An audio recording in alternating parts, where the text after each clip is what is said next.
سابق صدر جنرل پرویز مشرف کی نماز جنازہ ملیر کینٹ کراچی میں ادا کی گئی، جس کے بعد انہیں آرمی قبرستان میں فوجی اعزاز کے ساتھ سپرد خاک کر دیا گیا۔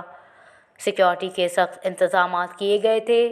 جنرل پرویز مشرف کی نماز جنازہ polo ground Malir cantt Karachi میں ادا کی گئی۔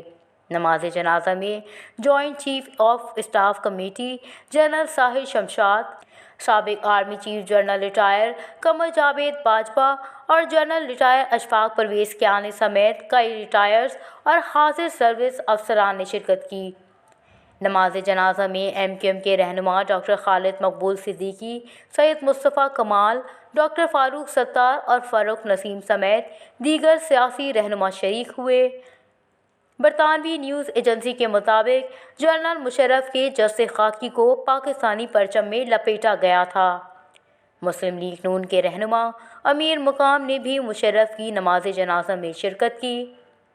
برطانوی نیوز ایجنسی کے مطابق نماز جنازہ میں تقریباً 2500 لوگوں نے شرکت کی۔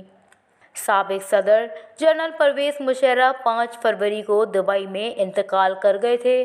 وہ طویل عرصے سے امریکن اسپتال دبئی میں زیر علاج تھے۔ گزشتہ شب سابق صدر پرویز مشرف کی میت کو لے کر خصوصی طیارہ دبئی سے کراچی پہنچا تھا۔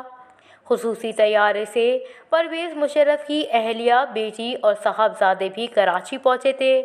سابق صدر جنرل پرویز مشرف کی تدفین کے موقع پر فوجی قبرستان میں سخت سیکیورٹی انتظامات کیے گئے تھے۔ حساس ادارے، پاک فوج، رینجرز اور پولیس کے نوجوانوں نے سیکیورٹی سنبھالی تھی۔